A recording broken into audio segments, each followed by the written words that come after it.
สบายดีพี่น้องสบายดีFCเด้อมันนี่สิมาหาอันไหนนี่มาหาอันน่ะครอบครัวสาวเพิ่นเนาะกับบ่าวเพิ่นนี่เพิ่นได้เหินดังใหญ่ๆงามๆเลยได้พี่น้องเนาะเพิ่นขึ้นเหินเรียบร้อยแล้วแต่ว่านี่เพิ่นตั้งเสาสวยงามเลยได้ทุกคนเนาะงามมะขามเลยเพิ่นก็ตัดอ้อนี่เห็นบ่มาบัดนี้แล้วมีการเปลี่ยนแปลงแล้วเหินเพิ่นก็คือเพิ่นตั้งเสาขึ้นเรียบร้อยแล้วได้นี่เพิ่นก็ได้อยู่เหินหลังงามเลยได้พี่น้องเนาะก็จะแตกต่างจากเหินไอพรเนาะอันนี้เป็นทรงแบบโมเดิร์นงามๆเนาะกระทัดนัดเล็กๆเลยนะทุกคนเนาะไปเดี๋ยวเรามาหาเพิ่นนำกันเพิ่นตั้งแต่เฮิงเพิ่นเฮ็ดไปเริ่มปอกแปกอยู่ไปเดี๋ยวเรามาหาเพิ่นก่อนโอ้อันนี้คุมเสาเพิ่นเป็นพังเสาลงข้างในเนาะสบายดีโอ้ยเฮ็ดเพิ่นเลยเด้นี่โอ้อันนั้นคนตีเนาะเฮ็ดดามคนตีดามมันหักมันบ่โอ้เพิ่นสิต่ออ้อพี่น้อง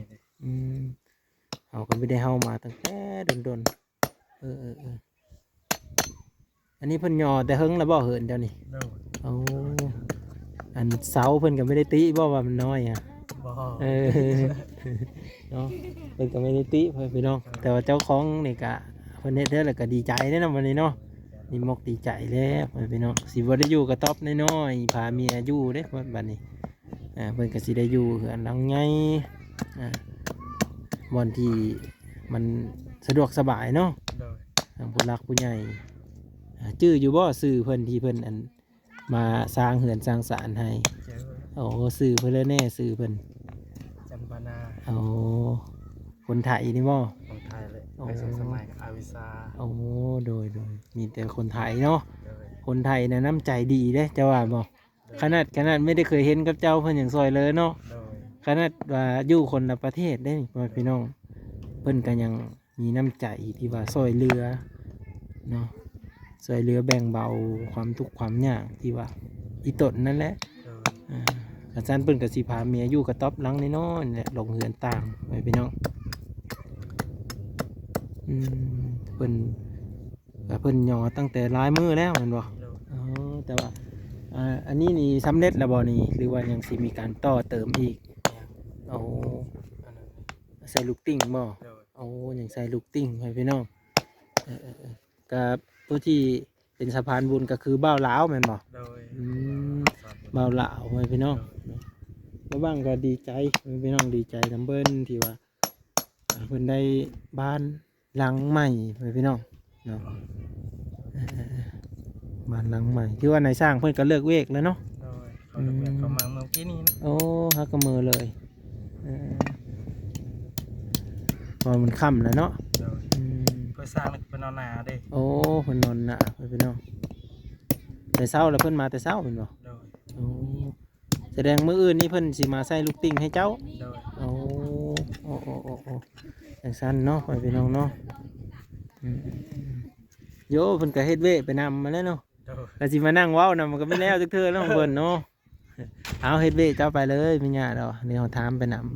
ำตัวเลยได้เจ้าสิเอาดามมันบัดนี้เฮ็ดดามมันต้องตัดไม้ต่างหากบ่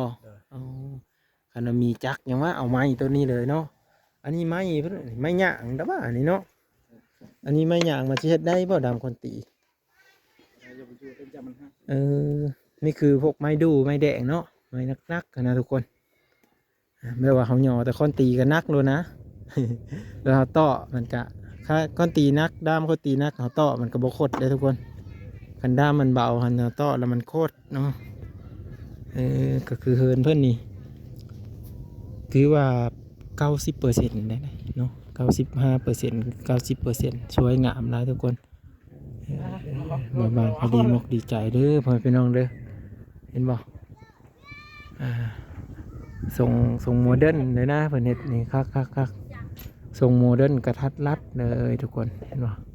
อันนี้ก็เป็นห้องนอนเพิ่นคันมานี่เนาะแต่นั่นจะเป็นอันมอนเกยออกไปเนาะแต่ว่าเฮินเพิ่นนี่สูงนะทุกคนสูงเนาะแบบว่าเฮาไปหลอดตีล่างได้แล้วก็เฮาไปสมมุติว่าดังพื้นดังไฟอย่างต่างๆก็ได้เนาะ เสานี่คือเพิ่นพังลงไปเพิ่นพังลงไปฮอดบ่10 20เซนฮอดบ่20เซนเออโอ้20เซนเด้อทุกคนเด้อเสาเพิ่นน่ะพังลงไป20เซนเพื่อความมั่นนั่นแหละเนาะเฮาบ้านไอ้พรก็มีหรือว่าเพิ่นพังนั่นก็มีจักแหละ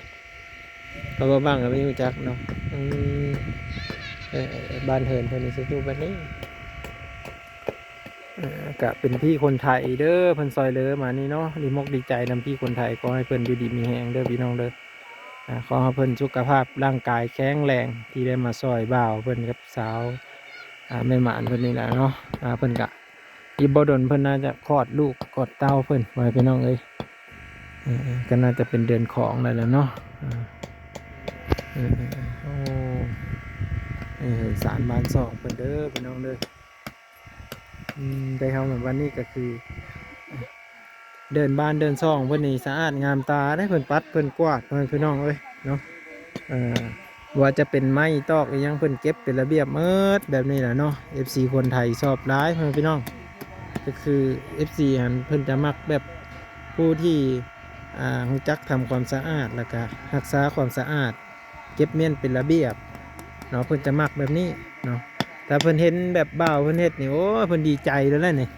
แบบว่าเห็นบ่ปีไม้เนาะเจ้าก็เก็บมาไว้ดังไฟเนาะเดี๋ยวบ่าวเพิ่นก็เฮ็ดเป็นระเบียบได้พ่อพี่น้องต่อไปคันได้พื้นเพิ่นได้พื้นหลายๆเพิ่นก็สิกองแต่ก๊กนี่ไปหาก๊กนั่นนี่ก็พอดีมันคันซัดซาว่าสิ่งเอาไว้เนาะกลางค่ำกลางคืนคันเฮาบ่คันน้อยนี่บางทีควายย่างงอย่างมันก็เฮามาได้นะทุกคนเห็นบ่ตัวนี้จะเฮ็ดเป็นด้ามมันเลยบ่นี่ด้ามเก่ามันเนาะพอได้ตัวใหม่ได้ตัวใหม่อย่างเป็นใหม่อีกบ่าวเพิ่นกำลังเฮ็ดด้ามคอนตีพี่น้องอันนี้หมูเจ้าบ่นี่หรือหมูไทยบ้านโอ้หมูแม่เพิ่น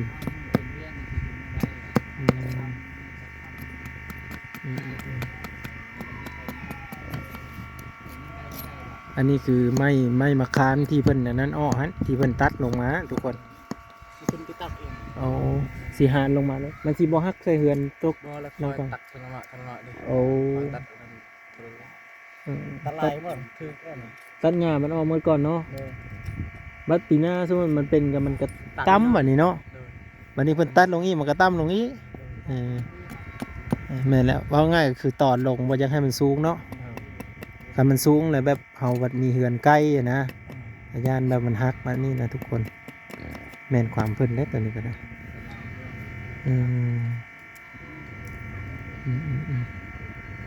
แต่ว่าเฮือนหลังเก่านี่ก็ยังนอนอยู่เนาะอดนอนไปก่อนแล้วสำสาขึ้นบ้านใหม่สำสาเพิ่นสร้างบ้านให้สำเร็จนะพี่น้องเอ้ยดีมกดีใจนำบ่าวลาวที่เป็นสะพานบุญให้พี่ๆทางคนไทยพี่ๆคนไทยได้ช่วยเหลือคนลาวนะพี่น้องมาว่างก็ดีใจหลายที่บ่าวลาวเพิ่นก็ช่วยเหลือเนาะช่วยเหลือเป็นสะพานบุญให้แล้วคันไม่ได้เพิ่นก็โอ้สิได้นอนตุบน้อยๆคือเก่าแล้วเนาะคือเขาบ้างมาถ่ายก็ถ่ายได้อยู่พ่อพี่น้องแต่ว่าบ่ทันมีผู้รักผู้ใหญ่สนับสนุนนะบ้างก็มาอัปเดตโดนๆพุ่นแหละวนไปทางพี่จังได้มาถ่ายบางทีก็บ่ได้มาทางนี้ก็บ่ได้มาถ่ายแล้วพ่อพี่น้องเนาะคือนั่นนี่เฮามีมาทางพี่เฮาก็มาอัปเดตทางพี่น้ำเพื่ออยากให้เห็นชีวิตการเป็นอยู่ของเขาเจ้านะแต่ละครอบครัวนะพี่น้องมีการเปลี่ยนแปลงแนวใดแน่นะแนวนี้เด้อทุกคนเด้ออันนี้นี่คือเอาผ้าตัดเอาเมดบ่อพื้นนี่โอ้มีแต่ผ้าเพิ่นพันเอาทุกคนเป็นยังแต่ง่ายใหญ่มันเนาะง่ายใหญ่พันไม่ได้ก็มีแต่ดังไทยซะเลยแหละคอยพันเธอน้อยกันน่าจะเมดคือกันได้ตัวนั้นเนาะเป็นกับพันตัวมันพันได้แหละพอไปน้องซ้ำแข้งซ้ำขาเนาะขาใหญ่ลีล้อกับพันไม่ได้เด้พันไปพันมาผ้าฮักยังไม่ได้พันนี่แหละเนาะแต่นี่ก็จังแว่งแล้วเนาะแม่นแล้วทุกคนมันผ้าใหญ่ผ้าเนี่ยมีดอันนี้เป็นมีดเนาะ อันพาใหญ่ๆเล็กกา3-4 แสนพุ่นเด้ตอนนั้นก็พากะราคามัน3-4 แสนก็ตกอยู่500 บาทพุ่นเด้ทุกคนเลยคันผ้าน้อยหันน้ำน่ะ100-200มันมีอยู่ทุกคนแต่ว่า1,400-5,000เท่าแล้วมันหักไปโลดหันผ้าดำราคา500-600ขึ้นไปแล้วเว้ยสำเจ้า4,000ยันแต่หมดแหงก่อนเล็กกาเลยทุกคนเขาเห็ดเล็กแหนบอย่างดีนะมาบ้างเข้ามาเมื่อนี้ก็มาเบิ่งวิถีชีวิตของเพิ่นเลยเบิ่งการดำรงชีวิตของเขาเจ้าทุกคนเลยบัดนึ่งข้าวนึ่งน้ำเหลืออยู่นี้นึ่งข้าวเหลืออยู่นี้เนาะเมื่อนี้ไม่ได้ไปหากบหาเขียดว่าเมื่อนี้ บ่ไปยังคือมันบ่ได้ บ่ ปลาได้แก้ง บ่ได้แกงกบเขียดน้อยมันบ่ แก้น้อย เพิ่นก็ไปหาการเด้พ่อแม่พี่น้องกลางค่ำกลางคืนเพิ่นบ่ได้อยู่เด้อาการมาสู้เมียแน่เนาะเพอเมียเพิ่นก็คือพามาท้องนะพ่อแม่พี่น้องเนาะเป็นคนที่ว่าทางฝั่งไทยเป็นเอิ้นว่าคนท้องนะทางฝั่งลาวนี่จะเอิ้นว่าคนถือพาเนาะประมาณนี้ทุกคนเอาบัด7 โมง แต่มาเป็ดกิน 7-8 โมงแล้วมาเนาะแม่นเด้หันไปโดดผัดป้าเมย์อยู่ผู้เดียวก็มีอยู่คือเด้ผู้หญิงเพิ่นก็ย่านเด้เนาะยังอยู่ผู้เดียวเพิ่นตามทุกคนเลยเนาะก็รอติดตามเบิ่งเด้อพี่น้องเด้อเนาะรอติดตามรับชมเบิ่งอีกเนาะทางเบ้าลาวเพิ่นน่าจะมาอัปเดตตลอดเนาะ เมื่อวานนี้มาเมื่อวานซื่อนี่เรามา มื้อนี้ยังบ่เห็น มื้อนี้เรามื้อแล้วเรามา มื้ออื่นน่าจะมาพี่น้องอันนี้คือบ่าวางมาอัปเดตให้เบิ่งเด้อ FC เด้อไปเดี๋ยวเราไปถามเมย์เพิ่นบัดนี้เป็นเฮ็ดก็ได้เด้อทาง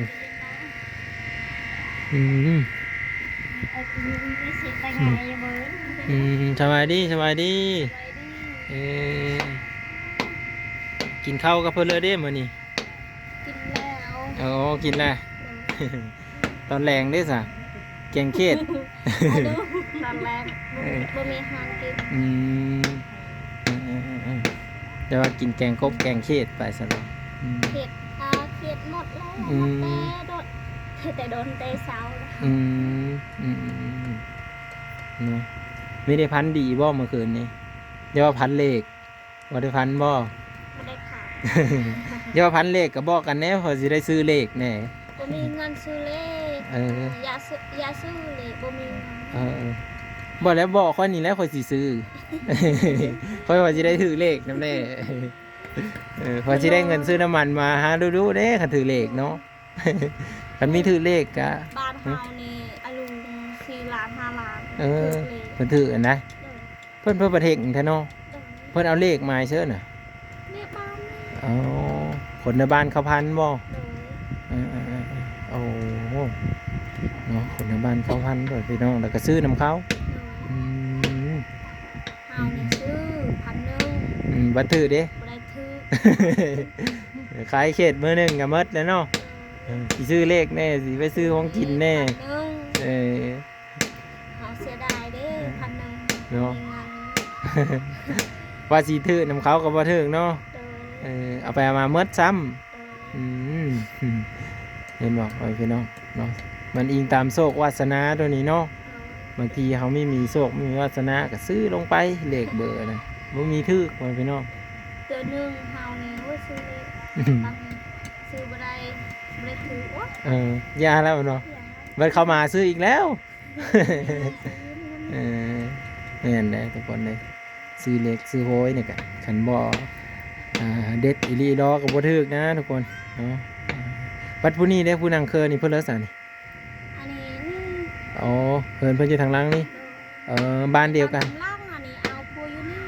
บ้านเลยนี่ บ้านตำล่าง บ้านตำลอง เจ้าคู่ บ้านตองลองวะคำตองลองนี้แม่นนะโอ้บ้านคำตองลองเลยเนาะบอนบ้านแดงอะเด้อพี่น้องเด้อมันนั่นแหละ นี่เป็นขามเนาะ โอ้คันนี้ยังคือมาเป็นตุ่มเป็นตอคักแท้นี่ ก็คือจะตรงมด เป็นตะดนแล้วว่าสาว มาได้โดนแล้ว เอ มา อ ได้ผิวหนึ่งเนาะผิวหนึ่งเนาะ เออถ้าไปเป็นขันไปนี่เนาะ ดำเนื้อแซ่ หรือว่าพิษน้ำบ่บางทีเฮาแพ้น้ำเปิ้นน้ำขี้ตมมาเฮาไปดำนาเลยจะไปดำนาแซงบ่ ไม่ดำนานะ โอ้ เกิดเลย โอ้ยยามหนาวมันตั้งเป็น แห บ่ ละคือผ้าคือกั๊ก เดี๋ยวถือพากัน ได้จักเดินแล้วเพิ่นนี่ 7 เดือน 8 เดือน 9 เนี่ย เดือน แม่เพิ่นสิคลอดแล้วไม่จักว่าเจ้าได้จักเดินแล้วจื้ออยู่ เฮานี่เอ้า อย่าว่าได้11เดินนะ11เดินลูกเจ้าอ้อแล้วมันนะเออได้ไปประมาณ6เดือนบ่ เฮานี่ อ่ะ หกเดือน เออ อันนี้ก็ตีอยู่นี่ละตีเนาะ เอ อัน อ นี้ไปเอโกเมื่อวานนี่เอโกบ่ได้เห็นเฮา เมนลูก บ่เห็น หัวคือว่านั่นเนาะเอ๊ะปกติคันเอ็กโกก็ต้องเห็นเนาะเอ อั อน นี้บ่เห็น หัว ผู้หญิงผู้ชาย เออหรือว่าหยังบ่ประมาณ8-9เดือนบ่จังเห็น บ่ ปกติเขาว่าจักเดือน เห็น มันนี่ เออ บ่ได้เห็น เออ เราก็เสียกันแล้วบ่ได้เห็น โอ้ยคือเป็นนั่น เก้า นะ เดือนบ่ได้เห็นลูก เออปกติ4เดือนนี้เข้าไปเอ็กโกบ้างนี่เห็นเลย โอ้ยอันนี้ซาวแดงนี่เห็น4 เดือน เออ4เดือนแล้วเห็นว่าเป็นผู้หญิงผู้ชายโลด เออ จะไปเอ็กโกอยู่เสือเก่งเกาะ เป็นต่อเตออันไหน เมืองซน มันสน อ๋อเรือบ้านคำปะแนนี่บ่ เออ บัดผู้นี้ได้ซะไปเอ็กโกคือกันบ่ เตอไอโก เออหยังเนาะ เออ อืม นี่หลับบ่ได้ป้าละเฮาบ่มีรถ เออ ยางเอามันมือ เออแนวนั้นเนาะมันไก่เจ้าพระถือผ่าแน่เนาะคนถือผ่าเฮ็ดเวเมื่อยใดเฮ็ดเวเมื่อยย่างเมื่อยตัวนี้เนาะคือเมื่อยไหวแหละ หมอบอกเฮานะ อืม ได้เฮ็ดเวียกหนักเด้ออันนี้เป็นหัวแล้วเจ้านี่ โอ้ เจ้าเป็นหัว แม่นแหละ โดย ถ้าไปเฮ็ดเวนักระยันแบบรู้ๆเนาะ โดย รู้ๆหรือว่าแท่งรู้อันน่ะทุกคนมันแท่งเองได้ถ้าเอาเฮ็ดเวนักเออ อันตักน้ำ อื เอา ม พื้นบ่มีพื้นจะเอาพื้น อืม ตักเพิ่น วันนี้เพิ่นก็น่าจะมีแต่โพแล้วเฮ็ดเวซอยเพิ่นเนาะคันโพมีเฮ็ดเวซอยเพิ่นก็จะนั้นเพราะว่าแท่งลูกอีกแล้วบ่ได้ลูกเล็กเทื่อแล้วเหมือนน่ะเนาะก็พี่ๆคนไทยนะคันฮู้ก็คอมเมนต์มาได้เนาะช่วยแนะนำน้องๆเพิ่นนี่แหละว่าบ่ให้เฮ็ดเวียกหนักเกี่ยวกับหยังแน่เพราะบ่ว่างก็บ่ทันมีลูกมีเมียแล้วบ่ฮู้จักเด้อทุกคนเด้อเนาะใครฮู้จักก็ช่วยคอมเมนต์มาได้เด้อทุกคนเด้อ อันนี้ขึ้นฮอดพ่อแม่ก็โทรศัพท์ระบบมี โอ้คิดฮอดพ่อแม่ ได้ติดต่อพ่อแม่โอ้ยเฮานี่ เอ้า คือ ครับ พามันนี่เราบ่ได้ติดต่อพ่อแม่ โอ้ พ่อแม่เราบ่ได้ฮู้บ่ได้เห็น โอ้มีหูมีเห็นเลยคันเพิ่นหูเพิ่นน่าจะมาเนาะ เลย อืม หาอยากไปวันนี้เว้ยบ่มีรถเรา อืม คิดฮอดพ่อแม่คิดฮอดลูก อืม บ่มีโทรศัพท์โทร เฮาเพิ่นมาเห็นแล้วว่าเนาะ บัดนี้เฮาเกิดลูกบัดนี้เฮายาก อืม ยากบัดนี้เฮาอยากโทรพ่อแม่เนาะ อืม บ่มีโทรศัพท์ อืม บ่แม่นแถวนี้ไกล ก็มาไกลเนาะอยู่กับผู้สิโปนผู้พี่น้อง เป็นไกลสุด ไปกันเขาว่าจักชั่วโมง5ชั่วโมงบ่คือว่า นี่ฮะไปแต่เช้า ฮอดนะฮะ วันนี้ 5-6ชั่วโมง ฮอดบ้านเฮาจน บ้านเจ้าก็แม่นอยู่แคมป์ทางเนาะอยู่กันไหนอีก เมา โอ้ ไปแต่เช้าแต่7 โมง เออ ฮอดบ้านเฮานี่6 โมง อืมหันมาว่างมีรถใหญ่กับเบ้าหนองใครได้พ่อพี่น้องสิได้พาครอบครัวบ่าวเพิ่นกับสาวเพิ่นนั้นไปยามแน่เนาะทางรถจักรก็มีก้าวหาขี่ไปเด้อ มันรถหลายลีบานเจ้าเนาะยอมรับเลยตัวนี้บ่บางเคยไปเทื่อนึงรถพ่วงอะนะทุกคนมันแล่นนี่โว้ยมันแล่นใกล้ๆกับแบบย่านมันดูดย่านมันนี่เข้าอะนะเนาะเราติดตามมึง EP ต่อไปพี่น้องอืมเออ พี่เอ้ยยังไงเอ้ย คันว่าถือเลขอย่างใครเนาะบ่าวน้องเนาะถือเลขจัก โอ้ยเฮาทิ้ง แบบพอซื้อรถใหญ่ได้นะสิได้พาขี่ไปหาอันแม่เฒ่าบ่าวเพิ่นอยู่เนาะสิพาบ่าวเพิ่นไปเยี่ยมแม่เฒ่าเพิ่นอยู่ เป็นเฮาถูกเลขเนาะโอ้ดีใจเลย ไปหาเลยเป็นเนาะมือหาแม่เลย ลูกเฮาบอก ข้าเจ้าถือเลขก็บ่ได้ไดพอสิได้ไปนำเด้ อย่าไปลักไปแต่สองพ่อแม่ได้เลย แต่นั่นว่า บ่มีเงิน1,000ไปซื้อเลขเอา หมดแล้ว เอา เนาะ เงินละ10 ล้าน เนาะมันมีถือได้หมดไม่ได้กินหยัง กินอันนี้กินขนมหมด อืม พอแล้วเลยเขาจะกินขนมหมดทุกขามือ อืม 2,000 1,000 ซื้อกินเนี่ยมันเป็นประโยชน์เนาะบำรุงร่างกายเพื่อนว่าเพราะว่าแม่หมานนี่ต้องบำรุง หาซื้อ อื มัน ม หาเขียดมัน10,000บ่ให้ขาย อ๋อบัดเช้าเพิ่นนี้ได้ซะโพอยู่บ้านนี่โพจักปีโพเจ้า ตัวอันนี้บ่ เออ แหละ ฮอดบ่20ปี30 สาวปลาย ต่อไปอ๋อสาวเพิ่นนี่ก็จักปี ยัง จักปี นั่นแหละ11 16 ปีเอานี่เอาโพได้จักปีแล้วซะ เอาพูด16 เอาโพ16ฮักเอาปีนี้โลดนะโอ้เอาปีนี้ถือผ้าปีนี้โอ้โยคือมาถือผ้าไหวแท้ อันนี้หมูเราไปกับนิ้วไปหาเขียด โอ้ไปนำกันเถอะเจ้าแม่มานไปนำแม่มานผู้บ่าวไปนำผู้บ่าวแม่ห้างไปนำแม่ห้างเนาะโอ้ยคือมาสร้างเป็นได้แต่เจ้า ไปนี่มันหนักค่ะยอดเนี่ย ค่อยไปค่อยมาแล้วเจ้าก็ถือผ้ามาท้องเนาะค่อยเฮ็ดค่อยไปแล้ว ไปดีๆเด้อแม่มัน จะไปหาตกคุมตกอันนั้นก็ไม่ได้เด้ตัวนี้เบิ่งกักแน่เด้ วันนี้เจ็บเนาะวันนี้เจ็บแอวพวกเฮาเนี่ยบ่ได้อมเนาะเฮาเนี่ยเฮาเลยถือพาคือกัน กันก้มลายกับเมื่อยได้มันบ่เพราะว่าสุเจ้าหันพากันถือ2คนไว้หมดนี่เจ้าก็ถือ2คนผู้นั้นก็ถือ2คนนะเด้ ไปวันนี้เฮายามเลยไปวันนี้ พอเจ้าน่าจะท้องใหญ่กว่าเราเนาะตามสังเกตเบิ่งนะทุกคน อันนี้หากะ มันบ่3 เดือน เบิร์นไปเก่าไปหากะเจ้าเราภาษาเลี้ยงเขาภาษาลาว 7 เดือน 7 เดือน 8 เดือนใส่นายอันนั้นแหละ โอ้ ใส่เดือนใส่นายเอ้ย เดี๋ยวเราเป็นกระคอดเนาะ เราออกเลยแล้วโอ้ยเดือน6นั่งเดือนเจ้าหัตรัก เดี๋ยวจะจดโพจดไว้เดือน6เด้อนี่เริ่มมาแต่เดือน6เลยเนาะพอเดือน12ก็อ้อแล้วท่าน นั่งเดือนยังออกเลย ว้ายตายคักปานนี้มีจื้อฮอดเดินมาอันทำแต่นั้นมันลักอ้อเองนะโว้ยไปป่าไปดงนะเวรกรรมรถโพเจอสิได้ไปเอาอยู่ป่าอยู่ดงนี่แหละ เอามานี่เด้อทุกคนเด้อในวิดีโอหน้าพ่อคนใหม่เด้อไปเอาสบายดีเอาสบายดีสาวโอ้เพิ่นก็เป็นตุ่มเป็นขันไว้พี่น้องก็มียาแต่เพิ่นน่าจะดีอยู่พี่น้องเอ้ยเอาติดตามตอนต่อไป